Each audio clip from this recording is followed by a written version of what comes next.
go into something else instead of just. Well, they don't need to be a fruitarian. Yeah. I mean, Off they the bat, they don't need to come off of neck bones and now you're a fruitarian the next day. Right. It doesn't work. This is why these books are all about transitioning yourself away from mucus and pus food. Don't stop eating mucus. You can literally stop eating pus, which is meat. Okay. You can stop eating that pretty much. Just, I ain't gonna eat no meat. The hardest thing, and I said this, for people who did cocaine, heroin, meth, weed, smoking cigarettes, the hardest thing is coming off of mucus. Try getting off of mucus, which is grains and starches. That's the hardest and fats, thing. we almost forget about because a lot of folks are strung out more than we ever were on the fats. Because that's going to, you know, the avocados, the oils, and the nuts. That's and your vegetarian who goes to a lot of uric acid vegetarian. types. Right, you know, love the fats. Yeah, Which you'll learn about. Yeah, there are two different types of physiology that Eric looks at, categorizes, which is a uric acid type and a mucus type. Mucus types are the folks that are obese. I'm a like mucus me. type. I'm a mucus type. You Yeah. know, You might be a uric acid type. Yeah. You think so? Yeah, because I've seen you, Uric I've seen acid some of your photos, and pretty I've much seen you always been kind of thin folks frame. kind of eat whatever they want, Yeah. but they never really gain any weight. Right, right. Okay.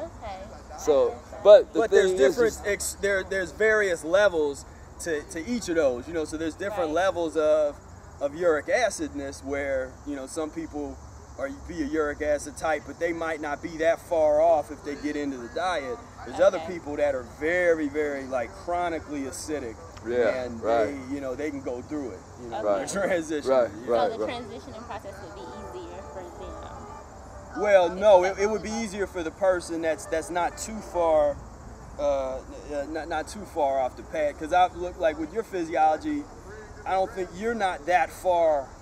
Like, as I'm talking about, if you've seen pictures of folks, like think about some of them super skinny, like Italian or some folks in Europe somewhere, and they're like, they're eating a lot. They're eating almost nothing but meat. Yeah. But they're bones. They're down to their bones. Yeah. Those are very, very acidic folks. Okay. Yeah. You know. And, Certain there's nothing they but can't acid. I mean, they can't have any fat on them almost. It just burns right off because their whole system is so toxic. Yeah. You know.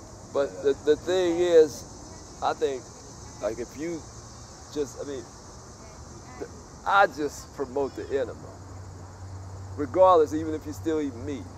See, because my thing with that is I've kind of learned now that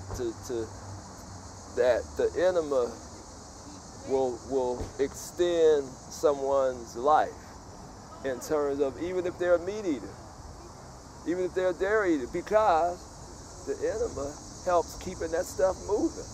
So it's going to give you a little bit of longevity than having it sit there and just stay. At least you're moving. That's why I say, even if you eat meat, do the enema to keep it moving. Whatever it is, if you have a bad day, you know, we all have them bad days. We eat, we're like, oh man, I can't believe it. But you keeping it moving with the enema. So if you're not doing the enema, your food's been sitting in you for however long? Well, put it like this. It will sit in there for years because your bowel movement is only probably about 5% of what's in your intestine. In terms of this kind of stuff, so most of us have globs and globs of this slimy slime in our intestines, and we don't even know about it. Okay. So this is the kind of stuff that comes out when folks don't do the enema, you know, and it's and it can get a lot worse than that. And I'm telling you, all on the group page, that's all you see is folks showing that. Yeah. Like, we're very open.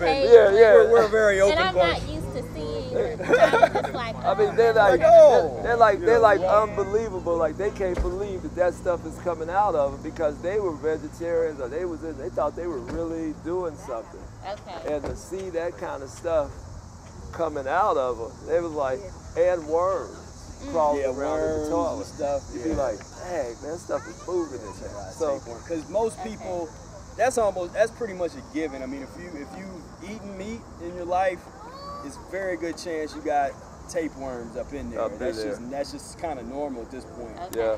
Yeah. And they always come out when people start cleaning themselves up, because you start drinking lemon juice and fruit juices and eating the vegetables, that kind of stuff. They can't live in that. They don't want none of that, so they can't. That's like I was telling Hanif, I said, man, like our garbage can versus our neighbors. I said, man, them cats and raccoons and stuff, possums, when they come out of the woods, they don't never mess with our garbage can. They be like looking at our garbage can like, man, forget him. He don't have nothing. Right. But they go next door where it's meat bones, and all kind of stuff. But in our garbage can, there's nothing but fruit rinds and stuff like paper and cans. Yeah. There's no, maggots don't want to have anything to do with vegetable matter. Check this out. Okay. Check this out. My sister says, she ate watermelon. I'm wrapping up this watermelon because I don't want it to draw maggots. I was like, there's no watermelon rind draw no maggots.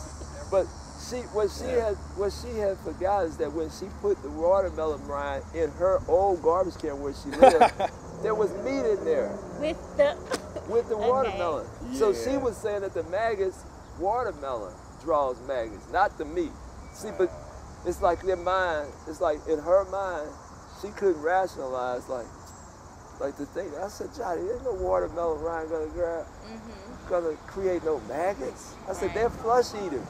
Okay, so she's blaming the watermelon. Because she had all this watermelon inside my house, like on the table, all wrapped up.